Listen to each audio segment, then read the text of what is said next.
Welcome back to the Business of Government Hour. I'm Michael Keegan, your host, and our guest today is Mary Davie, Assistant Commissioner of the Office of Integrated Technology Services, ITS, in GSA's Federal Acquisition Service. Also joining us from IBM is Paul Kayada.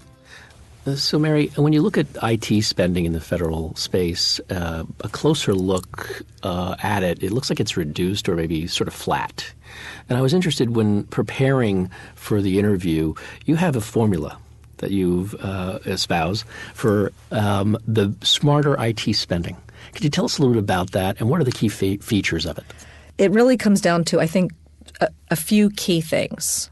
One is the governance and program management around that. And that's, again, strategically looking at where the agency's priorities are, how their budget's getting allocated, what the big projects and challenges they may have in front of them, making sure that there's governance, not only within the agency, but sometimes it has to go outside the agency. And OMB tends to help and really make sure that some of the more highly visible projects are being executed, time, budget, resources, things like that. And I think that's really important.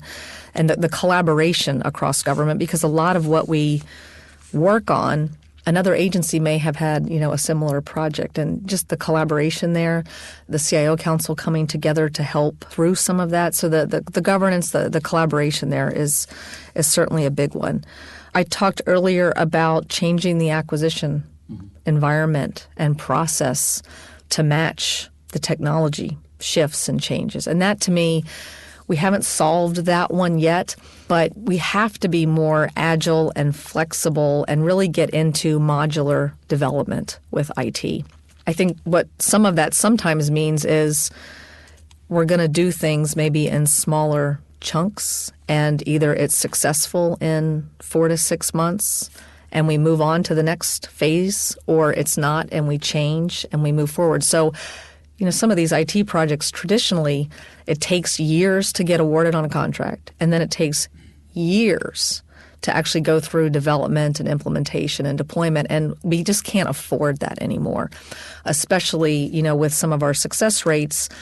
And again, with the fact that technology has changed so much and will allow for a more agile and flexible environment. People think, I'll move to the cloud and I'll just shift a bunch of stuff. Well, there's a lot that has to be considered there too. So that's, I think, just the whole acquisition strategy and understanding what we're buying and how best to buy, and then how to manage that. What are the performance metrics? When we talk about cloud, that introduces another set of how do you know when you might want to move it to, a different provider or a different environment? What kind of service level agreements have you instituted? Do you have the people that can manage in that environment? Do you have the right incentives? Are those service levels the right things to manage that specific type of project? And again, how do you know and, continue to follow up there? Another tactic that's being used now to get to some of the companies that haven't traditionally done business in government before, that are maybe putting out this new technology that hasn't been, adopted by government yet. Prizes and challenges. That's something that, we've got that authority to use. And if you want an app developed, or if you would like some ideas around something, we can use that authority really quickly. It's usually, fairly low dollar value in context of all the IT spend that goes on. And you can get to some companies that aren't maybe on contract and maybe don't want to be on contract, in federal. So that's something we're starting to see a little bit of that pick up.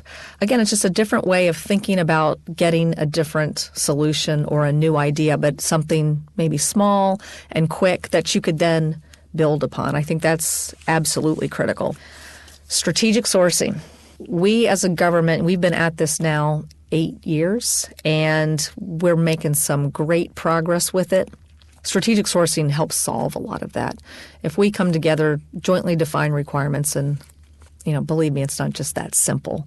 But if there's a common solution that can be put in place that's going to solve most of a need for something like, a wireless plan, for instance, it just takes away so much cost with the administration of different contracts across government. It takes away a lot of the ambiguity. It's less costly for industry. They don't have to go through so many contracts with so many different agencies. But we really can aggregate leverage our volume and get true discounts and savings, which then agencies can use to put somewhere else, toward a more mission critical need. We've got to continue to push that and push further. And I think we're seeing a lot of appetite for that. So that's really encouraging. And then, shared services is another area where agencies are starting to look at environments, for things like payroll or HR.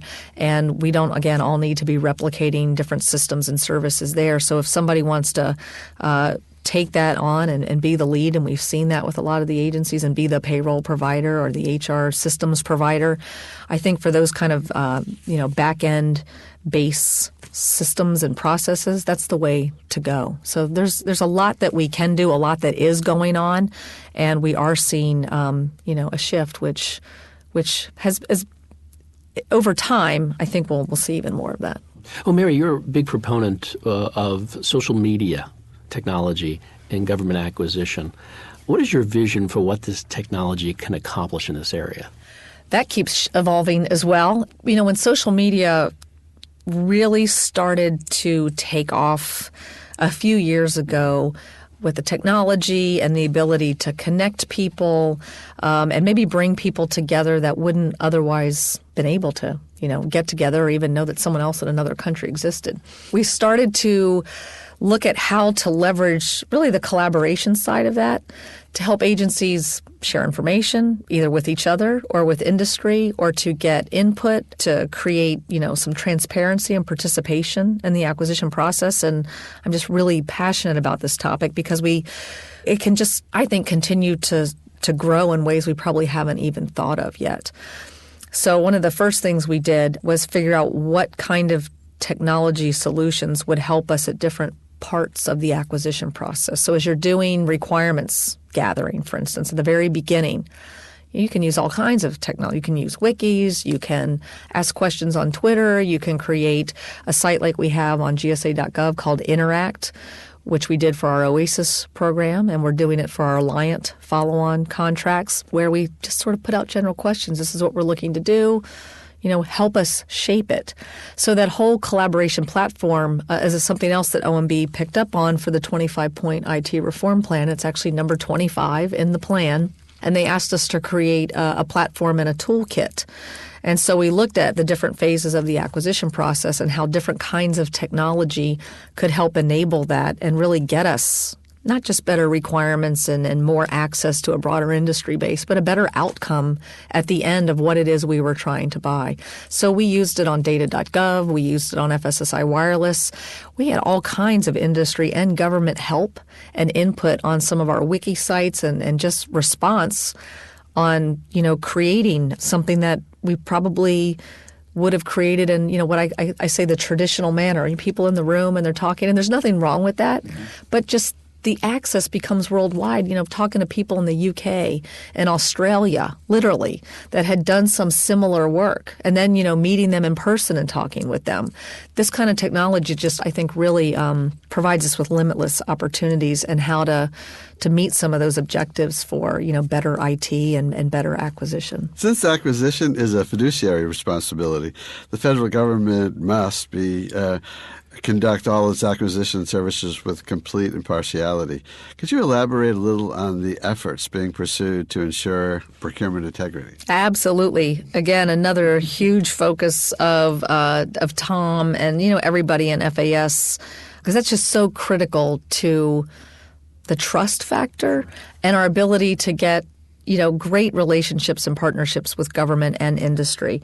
My rule is whatever I say to one person, I need to be able to say it to every person. So there's obviously some things through the procurement process that at different points become procurement sensitive and confidential and you don't talk about with anybody.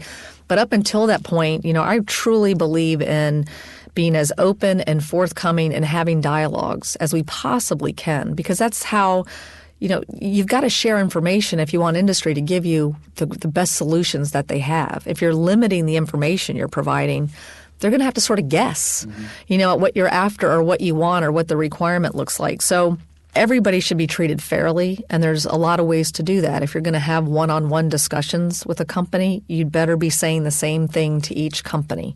If you're going to have an industry day, obviously that's an opportunity for people to hear the same thing at the same time. What does the future hold for the Office of Integrated Technology Services in GSA's Federal Acquisition Service? We will ask its Assistant Commissioner, Mary Davie, when our conversation continues on the Business of Government Hour.